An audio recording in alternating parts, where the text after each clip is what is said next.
नमस्कार मंडळी, साईप्रभा या चॅनलमध्ये आपलं स्वागत आहे। मंडळी, आजच्या व्हिडिओमध्ये मी तुम्हाला देवघरात कोणत्या वस्तू ठेवल्याने घरामध्ये पैसा कधीच कमी पडणार नाही, सुख समाधानाने घर भरेल, पैशांची चणचण संपेल याची सगळी माहिती आजच्या व्हिडिओत देणार आहे।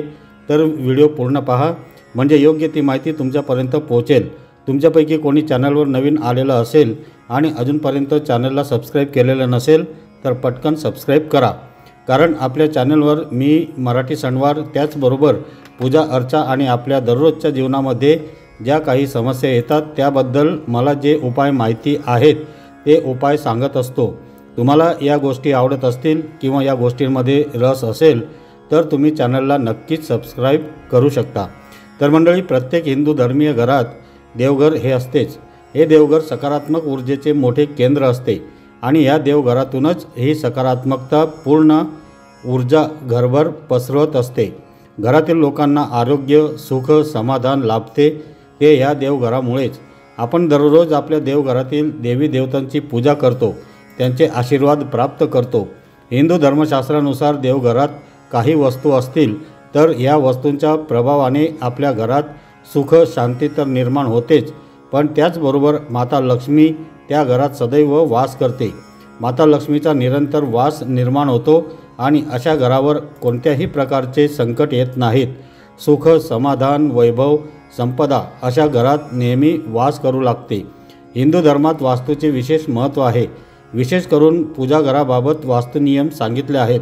पूजाघरात काय असावे व काय नाही याबाबत सुद्धा वास्तूमध्ये खूप काही सांगितले आहे। पूजाघरात आपण अशा गोष्टी ठेवतो ज्याचा रोज उपयोग करतो, पण काही वस्तू अशा असतात भलेही त्यांचा रोज वापर झाला नाही तरी चालेल, परंतु त्या तिथे असणे महत्त्वाचे असते। असे मानले जाते की या वस्तू पूजाघरात ठेवल्याने घराला समृद्धी येते आणि धनाची देवी माता लक्ष्मी प्रसन्न होऊन आपला आशीर्वाद घरावर कायम ठेवते। आपल्या हिंदू धर्मशास्त्रामध्ये घरामध्ये असणाऱ्या देवघराचे विशेष महत्त्व आहे आणि त्याचबरोबर ज्या घरामध्ये देवघर असते आणि तिथे दररोज विधिवतपणे देवपूजा होत असते अशा घरांमध्ये माता लक्ष्मी कायमच प्रसन्न राहते। घरातील देवारा ही देवाच्या प्रार्थनेची पवित्र जागा असते, म्हणूनच तिथे सकारात्मक वातावरण आणि शांतता असते आणि तिथे शांतता असणे गरजेचे असते। देवाऱ्याची जागा वास्तुशास्त्राला अनुसरून ठरवली तर घरामध्ये सुख समृद्धी नांदते। देवी देवतांची कृपा प्राप्त करण्यासाठी घरात देवघर अवश्य बनवले जाते। काही गोष्टी अशा असतात ज्या देवघरात ठेवल्या पाहिजेत, ज्यामुळे आपल्याला शुभ परिणाम मिळतो। जर तुमच्या घरातील अडचणी दूर होत नसतील, गरिबी हटत नसेल तर तुम्ही काही नियम पाळायला हवेत। तसेच काही वेळेस असे घडते की तुम्ही सर्व काही प्रयत्न करता तरीही काही गोष्टी साध्य होत नाहीत। अशा वेळी तुमचं नशीब, तुमचं घरातील वास्तुशास्त्र व देवाची तुमच्यावर असणारी कृपा या गोष्टीसुद्धा तुमच्या यशाला अपयशाला कारण असते आणि त्यामुळे सत्कर्म करून जितके होईल तितके आनंदी राहणे हाच उपाय असतो। तसेच तुम्ही जर देवपूजा करत असाल तर तुमच्या देवाऱ्यात या गोष्टी नक्की ठेवा, या वस्तू नक्की ठेवा। असे केल्याने तुमचे भाग्य, तुमचे नशीब नक्की बदलेल आणि त्यामुळे तुमच्या सर्व अडचणी दूर होण्यास मदत होईल, अलक्ष्मी दूर जाईल। तर पाहूया त्या कोणत्या गोष्टी आहेत ज्या आपण देवघरात ठेवायला हवेत। पहिला आहे गंगाजल। सनातन धर्म संस्कृतीनुसार माता गंगेला प्राणदायिनी आणि जीवनदायिनी मानले जाते, म्हणून गंगाजलाचे विशेष महत्त्व आहे। म्हणून पूजाघरात देवघरात लहान पितळेच्या किंवा चांदीच्या भांड्यात गंगाजल ठेवावे आणि रोज त्याची पूजा करावी। पौर्णिमा किंवा एकादशी यासारख्या शुभ दिनी संपूर्ण घरात गंगाजल शिंपडणे पवित्र मानले जाते। असे केल्याने घरातील नकारात्मक शक्तींचा नाश होतो। घरातील ऊर्जा सदैव सकारात्मक राखण्यासाठी, लक्ष्मीचा आशीर्वाद कायम राखण्यासाठी आपण गंगाजल देवघरात ठेवावे। देवघरात पितळेच्या भांड्यात किंवा चांदीच्या भांड्यात हे गंगाजल नेहमी ठेवा। देवपूजेसोबत त्याचीही पूजा करत राहा। ज्यांच्या घरी गंगाजल असते तिथे साक्षात लक्ष्मी वसते।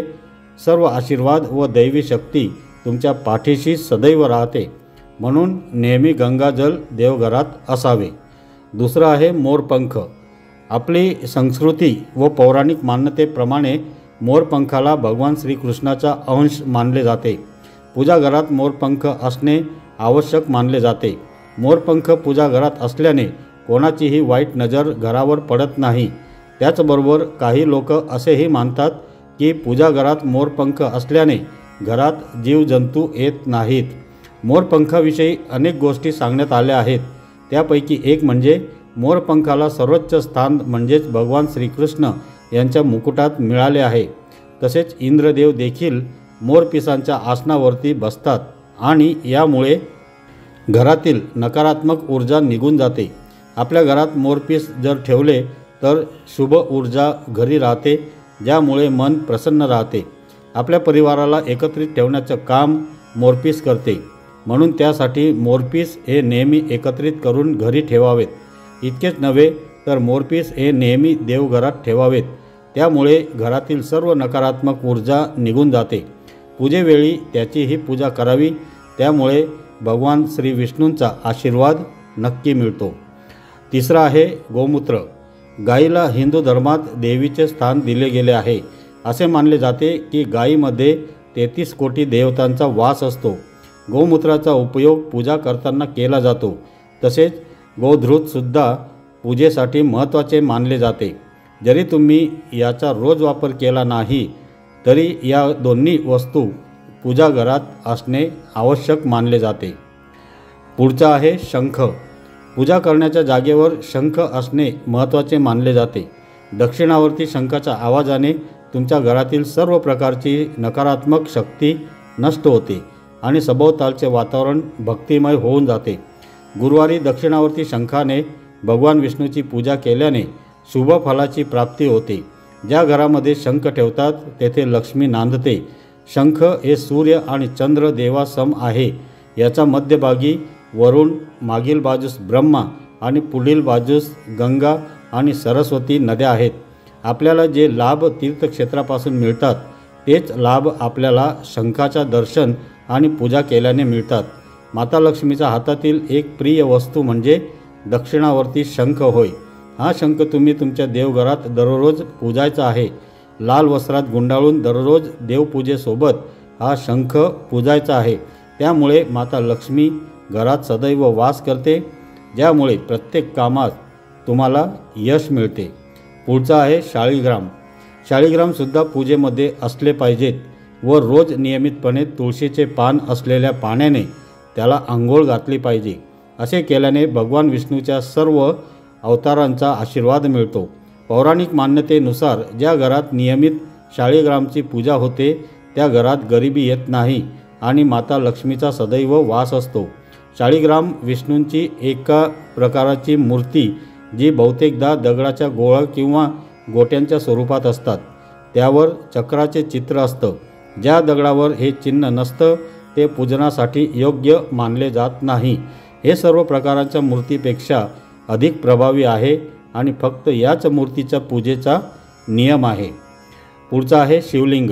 शंकराची एक प्रकारची मूर्ती जी वर्तुळाकार जानवं घातलेली असते यालाच शिवलिंग म्हणतात, म्हणजे शिवाचा प्रकाश।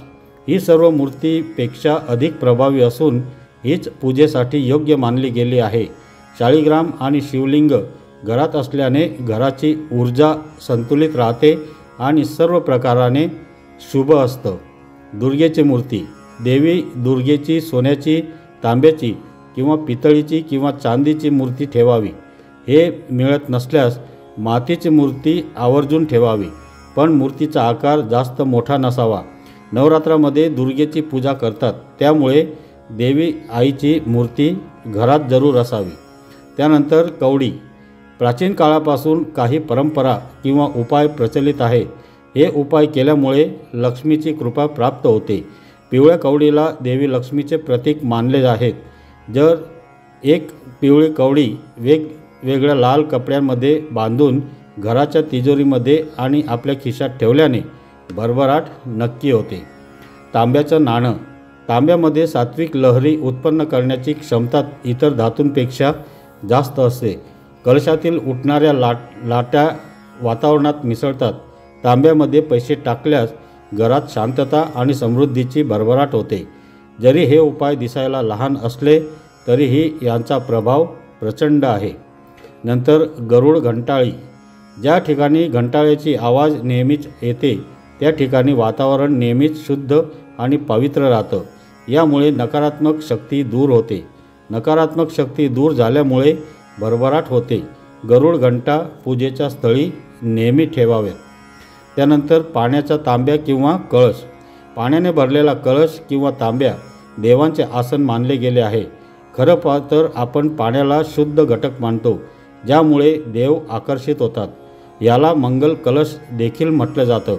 एका कास्य किंवा तांब्याच्या कलशात पाणी भरून त्यामध्ये आंब्याचं पानं टाकून वर नारळ ठेवतात। कलशावर किंवा तांब्यावर रोलीने स्वस्तिक बनवून त्याचा गळ्याचा भोवती मौली म्हणजे कलावा किंवा आपण ज्याला रंगीबेरंगी दोरा म्हणतो, लाल पिवळ्या कलरचा, तो बांधला जातो। तांब्यामध्ये पानं आणि सुपारी टाकतात। नंतर चंद किंवा अष्टगंध। चंदन शांतते आणि शीतलतेचे प्रतीक आहे। एका चंदनाचे खोड आणि सहाण पूजेच्या ठिकाणी असावं। चंदनाच्या सुवासाने मनातील नकारात्मक विचार नाहीसे होतात। चंदनाला शाळीग्राम किंवा शिवलिंगावर लावतात। कपाळी गंध लावल्याने मेंदू शांत राहतो। नंतर अक्षता। जास्त श्रमातून मिळालेल्या समृद्धीचे प्रतीक असतात तांदूळ, याला म्हणतात अक्षता। अक्षता अर्पण करण्याचा मागील अर्थ असा आहे की आपल्या वैभवाचे उपयोग स्वतःसाठी नव्हे तर मानवाची सेवा करण्यासाठी करावं। त्यानंतर फुले। देव किंवा देवीच्या चरणी फुले अर्पण करतात। हे सौंदर्य बहरविण्यासाठी असतं। याचा अर्थ असा असतो की आपण घरातून आणि बाहेरून सुंदर बनावं। नंतर नैवेद्य। नैवेद्यात गोडवा असतो। आपल्या जीवनात देखील गोडवा असणं महत्त्वाचं आहे। देवी आणि देवांना नैवेद्य दिल्याने आपल्या जीवनात गोडवा, सरळता आणि सौम्यता बनून राहील। फळ, मिठाई, मावा आणि पंचामृतासह नैवेद्य दाखवतात। तर असा हा नैवेद्य देवांना पूजेनंतर रोज नक्की दाखवावा। नंतर धूप। धूप सुवासाला वाढवते। सुवास आपल्या मन आणि मेंदूत सकारात्मक भाव आणि विचारांना निर्मित करतं। यामुळे आपल्या मन आणि घराचे वातावरण शुद्ध आणि सुवासिक बनतं। सुवासाचे जीवनात खूप महत्त्व असतं। धूप म्हणजे उदबत्ती नाही। घरात उदबत्तीच्या ऐवजी धूप जाळावा। धूप जाळण्यासाठी एक विशिष्ट पात्रसुद्धा येतं, त्यात आपण धूप जाळला तरी चालते। नंतर दिवा। पारंपरिक दिवा मातीचा असतो। यामध्ये 5 तत्व असतात: माती, आकाश, पाणी, अग्नी आणि हवा। असे म्हणतात की या 5 घटकांपासूनच विश्व बनलं आहे। म्हणूनच प्रत्येक हिंदू विधीमध्ये या पंचतत्व असणं अनिवार्य समजले जाते। नंतर पाट। असा पाट ज्यावर सर्व साहित्य ठेवले जातात। लोक सिंहासनासारखे पाट बनवून घेतात। सध्या बाजारपेठेत बांधलेले देऊळ देखील मिळतात, ज्याच्यामध्ये हे सर्व पूजेचे साहित्य ठेवता येतात। पाटावर पांढरा, पिवळा किंवा लाल कापड अंथरूनच हे सर्व साहित्य ठेवतात। इतर साहित्य हळकुंड, जानवं, बाळकृष्ण, गणेशाचे लहान पितळेची मूर्ती, कापूर, अत्तराची बाटली, चांदीचं नाणं, मध, वेलची, लवंग, धणे, दुर्वा, रुद्राक्ष आणि स्फटिकांची माळ, तुळशीची माळ आणि अजून जे काही पूजेचे साहित्य असतं ते पूजेचं साहित्य।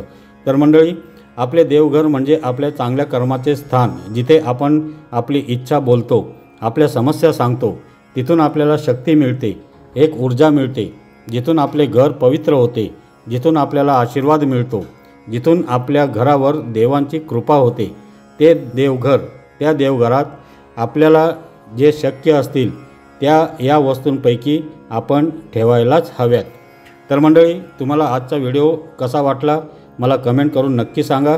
हा व्हिडिओ तुम्हाला आवडला असेल, अजून कोणाला तरी उपयोगी येईल असं वाटत असेल तर या व्हिडिओला जास्तीत जास्त शेअर करा। त्यांनासुद्धा देवपूजेचे नियम माहिती होऊ द्या आणि त्यांनासुद्धा देवपूजेचा पूर्णपणे फायदा घेऊ द्या। मी तुम्हाला परत भेटतो अशाच एका नवीन व्हिडिओमध्ये। तोपर्यंत सर्वांनी आपापली काळजी घ्या। असे छान छान माहितीपूर्ण व्हिडिओ पाहण्यासाठी साईप्रभा या चॅनलला आजच सबस्क्राईब करा। धन्यवाद।